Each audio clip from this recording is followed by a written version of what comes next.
बिस्मिल्लाहिर्रहमानिर्रहीम, अस्सलाम वालेकुम। चंद दिन पहले मुस्तफ़ा नवाज खोकर का ज़मीर जागा, उन्होंने गुफ्तगू की और आज देख लें उनको निकाल दिया गया, सेनेट से भी निकाल दिया गया, पार्टी से भी निकाल दिया गया। लेकिन जो गुफ्तगू लतीफ़ खोसा ने कर दी है, आपको उनकी गुफ्तगू का थोड़ा क्लिप दिखाने जा रहे हैं। मालूम नहीं कि इस गुफ्तगू के बाद वो टिक पाएंगे, उनको पार्टी से निकाल दिया जाएगा, उनके खिलाफ केसेस बनेंगे। लेकिन किसी मीडिया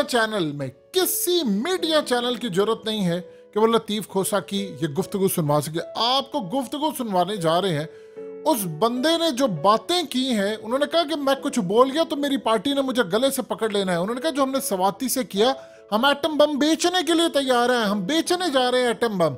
और उसके बाद उन्होंने कहा कि कभी हम अपनी दाढ़ी न्यूट्रल्स को दे देते हैं, कभी हम अदलिया के पीछे छुप जाते हैं। उन्होंने कहा देख ले इमरान खान की क्या सूरत हाल हुई।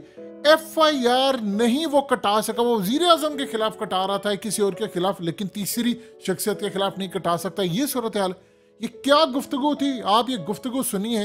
पीपल्स पार्टी की तारीख में शायद किसी ने ऐसी गुफ्तगू ना की हो जो इस बंदे ने कर दी है, इसीलिए मीडिया चैनल्स पर ये चल नहीं पाई। देखिए जरा। मेरा नहीं ख्याल कि कोई ऐसी चीज़ है जो पाकिस्तान की अवाम हासिल ना कर पाए।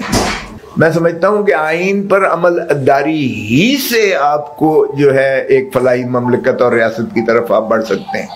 और आपको ये डिस्टिंक्शन करना पड़ेगी कि हुकूमत एक सबसर्विएंट मुलाजिम है, हुकूमत रियासत की मुलाजिम है। हम क्यों रियासत से ऊपर अपनी हुकूमत को ले जाते हैं? हम क्यों अपना अदलिया को रियासत से ऊपर ले जाते हैं? हम क्यों न्यूट्रल्स को अपनी रियासत से ऊपर ले जाते हैं? ये अजीब है हमारे सियासतदान, मुझे तो समझ नहीं आती है। कभी अपनी दाढ़ी न्यूट्रल्स के हाथ में दे देते हैं, कभी ये अदालत की जो है उसमें छुपते हैं, उसके असर से जो है इक़्तिदार में आते हैं या इक़्तिदार से निकलवाते हैं किसी को। ये क्या मजाक बना हुआ है हमारे मुल्क की रियासत के साथ, क्या खिलवाड़ हो रहा है। तो ये बदकिस्मती से unless we grow up as politicians also, हमारे यहाँ पता नहीं क्यों है। देखिए, अगर ऑपोजिशन नहीं है तो कोई जमहूरियत नहीं है।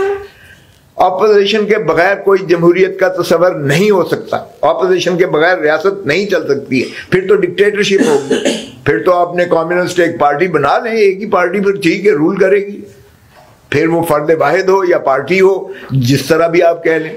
और फिर हम बातें करते हैं जमहूरियत जमहूरियत जमहूरियत। अरे किस जमहूर की बात करते हो? अपनी पार्टी में किसी एक पार्टी ने जमहूरियत को अपनाए? कोई एक पार्टी बता दे मुझे कि वो कहे कि जी ये इस अंदाज से हम चुनते हैं। एक दफा मैं सेक्रेटरी जनरल रहा 4 साल, तो पिलदाट ने जो है एक वो मुबाहिसा करवाया, उसमें वसीम सजाद भी थे, शाहिद अहमद भी थे, दूसरे इंटेलेक्चुअल भी थे। उन्होंने कहा जी ये बताएं जी कैसे आपकी सेंट्रल एग्जीक्यूटिव कैसे बनती है, आपके ओहदेदार सदूर कैसे अपॉइंट होते हैं, आपकी ये जो है फेडरल काउंसिल कैसे बनती है, फलानी कैसे बनती है। झगड़ा साहब मुस्लिम लीग नून के थे, झूठ बोला सारों ने। मैंने कहा सारे झूठ बोल रहे हैं, यहाँ फर्द वाहिद नामजदगी करता है, पता ही नहीं होता है किसी को। तो ये क्या जमहूरियत है? किसी पार्टी ने अपनी पार्टी के अंदर इलेक्शंस करवाए, सारे फेक इलेक्शंस होते हैं। फिर हम जब ऑपोजिशन में होते हैं तो हमें सारे बुनियादी हकूक याद आते हैं, सारे ह्यूमन राइट्स जो है वायलेशन हमें याद आती हैं, सारी सहाफत आज़ादी सहाफत याद आती है। हर चीज़ का हम नारे मारते हैं, बड़े बबांगे दोहल ऊंचे चढ़ चढ़ के मारते हैं वहां। और जब हम इक़्तिदार में आते हैं तो हम वही एग्जैक्टली उसी का रिवर्स करते हैं। तो ये बिगेटरी है, क्या है? क्यों नहीं अवाम पूछते और अवाम मुनकते हो जाते हैं। एक दफा वोट दे के भाई क्यों उसका खेड़ा छोड़ देते हो अपने MP MLA का? अब जो तमाशा लगा हुआ है इस कौम का, मुल्क में जो लगा हुआ है, गवर्नर एक चीज कह रहा है, चीफ मिनिस्टर एक चीज कह रहा है, स्पीकर उसको उड़ा के फेंक रहा है, वो उसकी जो है रद्दी फेंक रहा है। 5 बजे आज एक और ड्रामा लगने जा रहा है। ये क्या हो रहा है? What is happening? Do you think the people are enjoying this? क्या हमारे जो भी कोई थोड़ी बहुत समझ रखता है, क्या वो परेशान नहीं है? एक हिजानी कैफियत नहीं कायम कर दी है इसमें, सारे उन्होंने मिलकर एक हिजानी कैफियत पैदा कर दी। हम टॉक शोज पे जाते करते हैं, टॉक शोज पे लगे हुए हैं जी, वो कहता है जी आईनी है, वो कहता है जी गैर आईनी है, वो कहता है कानूनी है, वो कहता है गैर कानूनी है।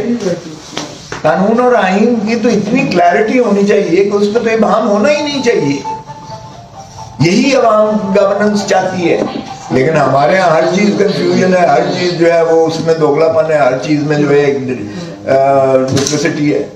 کوئی آپ معذرت کے ساتھ کوئی کہتا ہے یہ لفافے والا جرنلسٹ ہے، کوئی کہتا ہے میں دیانتدار جرنلسٹ ہوں، کوئی کہتا ہے جی اس کو ارشد شریف کو کسی نے مروا دیا ہے، کوئی کہتا ہے جی فلاں اس کو مروا دیا ہے. آپ کے ساتھ بھی جو ظلم و زیادتی ہو رہی ہیں، آپ بھی جس انداز سے اپنی ہتھیلی پہ جان لے کر اپنی جو عوام کو آگہی دے رہے ہیں، آپ لوگوں کو بھی خراج تحسین ہے. لیکن کیا آپ فریلی کر سکتے ہیں، اپنے ضمیر کے مطابق بات کر سکتے ہیں؟ میں نہیں جا رہا ٹی وی پہ، اس لیے میں نہیں جا رہا کہ میں جو بات کروں گا پاکستان کے حق میں بات کروں گا، میری پارٹی یہاں سے مجھے گردن سے پکڑ لے گی. میری اندر بھی ایک عجیب سا وسوسہ ہے جو تلاسم کر رہا ہے، مجھے بھی جو ہے بہت زیادہ ڈسٹرب کر رہا ہے.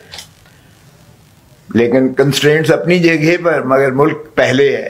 اگر ملک کے لیے ہمیں کچھ بھی کرنا ہے تو پھر آپ دیکھیں کہ کیا ہمارے ساتھ ہو کیا رہا ہے، اس ملک کے ساتھ عوام کے ساتھ کھلواڑ کیا ہو رہا ہے. ہمیں تو بنیادی طور پر عوام سے محبت کرنا چاہیے، دھرتی ماں سے محبت کرنا چاہیے. جو دھرتی ماں سے بھی محبت نہیں کر رہا، اسی سے ہم اگر ظلم کر رہے ہیں، اسی کی گدھوں کی طرح نچوڑ رہے ہیں، اس کا جو باقی بچا کچا جو اس کے اوپر جو ہے جسم پر جو بھی گوشت لگا ہوا ہے اس کو بھی گدھوں کی طرح ہم سارے اگر لوٹ رہے ہیں، تو کیا ہم اپنی ماں کے ساتھ جو ہے یہ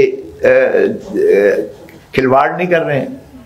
کوئی کرتا ہے ماں کے ساتھ اس طرح جو پاکستان میں ہم اپنی دھرتی ماں خدا داد پاکستان کے ساتھ کر رہے ہیں؟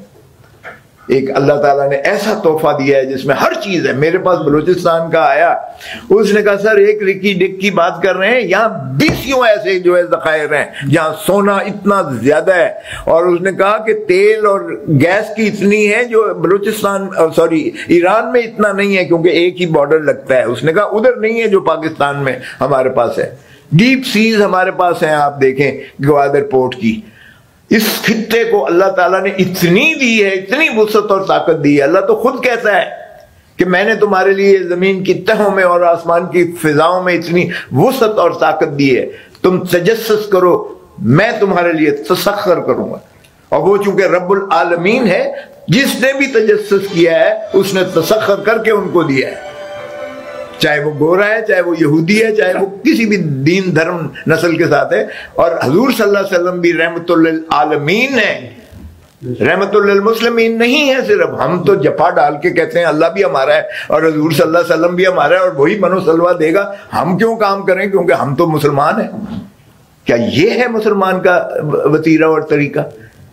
وہ بھائی اللہ خود کہتا ہے تجسس کرو، میں تمہارے لیے تسخر کروں گا.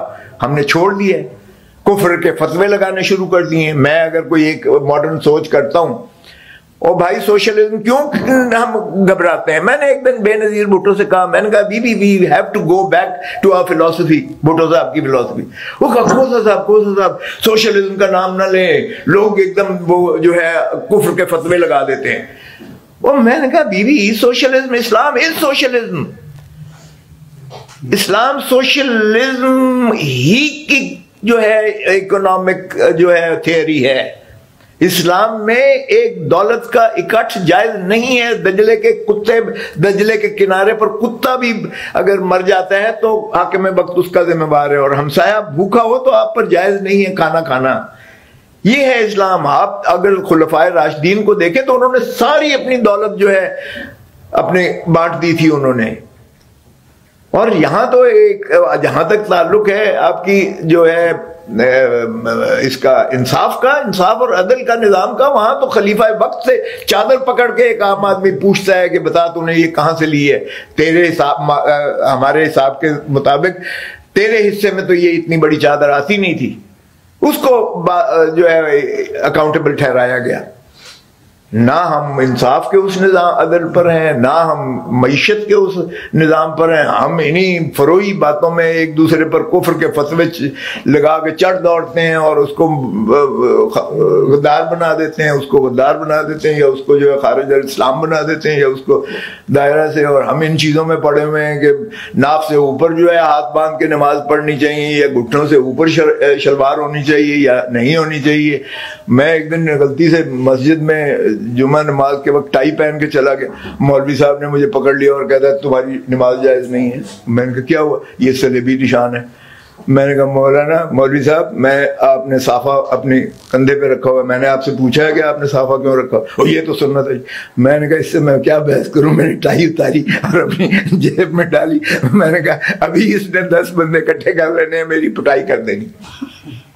ये टॉलरेंस है हमारी। क्या ये है मजहब का जो है आप जिस मर्जी लिबास में है? ये फरोई चीज़ों में हम उलझ कर अपनी दुकानें चमकाते हैं।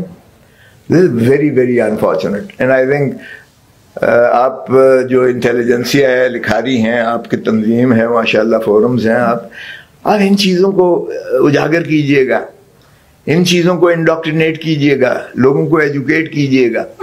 वो भुट्टो बेचारा तो फांसी चढ़ गया ना, उसको कसूर तो उसका यही था, बहुत हमने इंसाफ किया उसके साथ। उसने क्यों ये जुल्म किया कि पाकिस्तान को एक ऐसा इस्लामी जमहूरी निज़ाम का आइन दिया? क्यों उसने एटम बॉम्ब, एटॉमिक ताकत बनाई? वो भी हम अनकरीब इंशाल्लाह आप देख लें, IMF किताबें जो है वो भी हम बेचेंगे क्योंकि हमारे पास अब बेचने के लिए कोई और चीज़ नहीं है सिवाय एटम बॉम्ब के। वो तो हम कह रहे हैं ना, अमेरिका वाली वो ले लो वगैरह वगैरह प्राइवेटाइजेशन में। अब आखिरी ये कील ठोकेंगे भुट्टो की, बाकी कफन में ये कील ठोकेंगे। जुल्म है और कुफ्र की तो शायद रियासत चल जाए, जुल्म की रियासतें नहीं चला करती हैं। इसी तरह जो है इसके साथ जो हो रहा है सवाती के साथ, अब क्या है, एक ट्वीट कर दिया, ओ भाई इतनी क्या बात। यहाँ एक फॉर्मर प्राइम मिनिस्टर FIR नहीं दर्ज करवा सकता है क्यों? एक नाम जो है गलत आ गया उसमें FIR में। भले वो कहते हैं प्राइम मिनिस्टर का नाम आ जाए, भुट्टो के नाम अपनी उसकी वजारत उज़्मा के दौरान FIR में आया और उसे फांसी दे दी। अब भी एक ही जिद थी, वजीर आजम का नाम भले हो, इंटीरियर मिनिस्टर का नाम भले हो, तीसरा नाम नहीं होना चाहिए। नहीं की दर्ज, नहीं की FIR, कर लें जो मर्जी आपने करना कर लें। तो मुझे नहीं पता कि हम कहाँ तक जो है इस आइन पर अमल भी कर रहे हैं। या आइन जो है वो ज़ियाउल हक ने कहा था ये आइन, और ये तो चंद कागज के टुकड़े हैं, ये लोग उठा के और अपनी पाँव के नीचे रोंद के उसने इस तरह से किया था, ये आइन। तो ये हम जब तक इसको अपने इस इमरानी मुआहदे को उसी तकद्दस के साथ इस पर अमल नहीं करेंगे तो बदकिस्मती से हम फिर पाकिस्तान के साथ और अपनी धरती माँ के साथ इंसाफ नहीं कर रहे हैं। बारगैफ आपको समा खराशी की मैंने आप क्या बहुत दोबारा मेहरबानी किया, आपने मुझे यहाँ मौका दिया, आपके साथ दिल की कुछ हुक थी। मैं हमेशा I never speak from the mind, I always speak by heart out. दिल में बात बातें जो है वो थोड़ी कोई ज़रूरी नहीं है आप हर चीज़ से मुझे इत्तफाक करें। मैंने मेरा अपना एक परसेप्शन है और यही हमारा मेरे ख्याल में रवायत भी होनी चाहिए कि हम एक दूसरे की बात सुने भी, भले आप ना उससे एग्री करें लेकिन दलील के जरिए हम एक दूसरे को कायल करें, बर्दाश्त का वादा पैदा करें।